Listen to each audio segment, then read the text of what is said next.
All right, Larry Krueger here from the Pig and a Pickle Krug Show with a little 49er video. Make sure you check out Pig and a Pickle, Emeryville and Corte Madera. They're open from 11 a.m. to 8 p.m. or until they run out. Pig and a Pickle, the best barbecue in all of Northern California. All right, Niners-Steelers, 23rd meeting of 49ers Steelers. The Niners are 12-10 against Pittsburgh in the series, 6-5 against Pittsburgh in Pittsburgh. The last meeting was 2019. The Niners beat them 24-20 at Levi's. Pittsburgh is 4-1 at home in Week 1 under Mike Tomlin. They're 10-5-1 in Week 1 at home under Tomlin, or I should say overall under Tomlin. Niners have gone 2-2 in the previous four season openers, road season openers under Kyle Shanahan, averaging only 16.7 points per game. And let's not forget, these two teams have combined to win 11 Super Bowls. But before we go any further, here's a quick mention from today's sponsor. The sponsor of today's video is Mojo Fantasy. Mojo Fantasy has introduced a whole new way to play fantasy football this year. It works by entering into contests and building a portfolio of players. The better your portfolio performs, the more cash you win. It's simple. The props you pick act like stocks. You can buy and sell player stock live all game long. You can cash in on a hot start or just hang on and let them ride. Pick as many props as you want and try to beat the crowd. This week, I'm entering into a contest with Deontay Johnson higher than 53.5 receiving yards. Calvin Ridley higher than 64.5 receiving yards. Saquon Barkley higher than 68.5 rush yards. And CeeDee Lamb and Justin Jefferson to score a touchdown at any point. And, of course, if you want to play Mojo Fantasy alongside me, check the link in the description.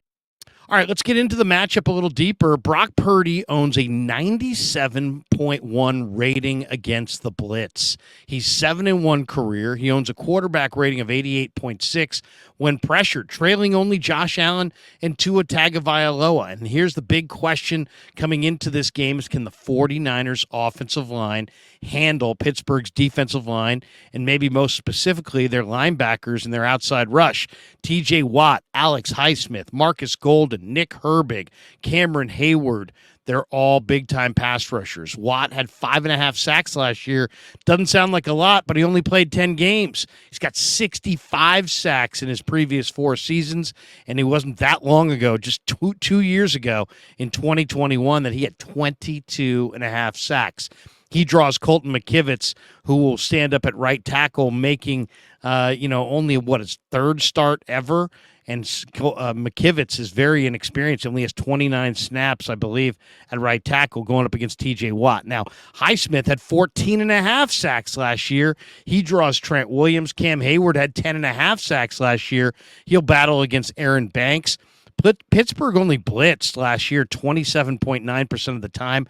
They rely on their front four to get it done up front, and they don't blitz. They rush 4 and they drop 7, and they make it very, very difficult on a quarterback because they can get pressure with their front 4. Now, the big question is, can the Niners run the ball against the Steelers? The Steelers allowed only 4.1 yards per rush in 2022. They allowed an NFL low 7 rushing touchdowns last year. This is going to be one of the big questions of the day. Can CMC and the 49ers run the ball against the Pittsburgh Steelers? The other big question is, can the Niner defense stop Pittsburgh's running game? Niners gave up over 6 yards per carry to Denver and the Chargers in the last 2 preseason games and really didn't show a good run defense in any of the 3 games. It's year 1 under first-year defensive coordinator Steve Wilks, and the Niner defense will have to deal with the 3-headed monster of Najee Harris, Jaylen Warren, and Anthony McFarland. McFarland is the outside speed. Warren is a short back who's very shifty. Harris is just a plow horse. He's a monster at 6'3", 240, 245, and he runs upright. Shanahan, the interesting to watch here is Shanahan on the other side of the ball. Kyle gets a little impatient when opposing teams run the ball and dominate the time of possession. Last year it happened against both Denver and Atlanta, and the 49ers wound up losing both games. Now, the big question of the day is, can the Niners put pressure on Kenny Pickett? Pickett's 7-5 in his career. He's a second-year quarterback. Man, he was great in the preseason. He had 5 offensive drives. He led them to 5 touchdowns. In his rookie year, though he struggled against pressure and against the blitz. He had only a 62.4 quarterback rating when they pressured him last year. He had a 72.4 rating against the blitz. And here comes Nick Bosa, the reigning defensive player of the year. Bosa had 18 and a half sacks in 2022. And, of course, the Niners added Javon Hargrave to their front. Hargrave's coming off of his career year where he had 11 and a half sacks. The big injury question coming into this game is Charvarius Ward and George Kittle. They're both listed as questionable. Kittle's battling a groin injury, Ward a heel injury. The Niners allowed 16 touchdowns to wide receivers last season. That was bottom 6 in the NFL. When you mix in that and the fact that Deontay Johnson is very underrated and George Pickens had an excellent preseason, the Niners could be challenged against Pittsburgh's passing attack. Now, Pittsburgh's defensive coordinator is Terrell Austin, and their defense last year was 20th in DVOA. It doesn't really tell the whole story. That was 20th in DVOA through week 9. And then in weeks 10 through weeks 18, Pitt was 5th in the league in defensive DVOA. And since that point, they've added Patrick Peterson and Joey Porter on the back end and Nick Herbig and Keanu Benton from Wisconsin in the draft. This is going to be a really interesting area to watch. Turnovers are almost always a factor. The team that wins the turnover battle is going to win this game, most likely. San Francisco last year was plus 13 in turnovers, while the Steelers were plus 4 on the year. Now, Mike Tomlin is an excellent coach. There's no question about it, and he's excellent as an underdog. Pittsburgh's won 3 straight week ones under Tomlin, and if you look at him as an underdog since 2007, Tomlin is 51-30-5. That's right, a 63% win percentage against the spread as an underdog. That's the best mark in the entire NFL. He's also 15-4-3, which is a 79% win percentage against the spread as a home underdog. And Tomlin straight up as a home underdog since 2007 is 13-9. Only the Packers have been any better over that period of time.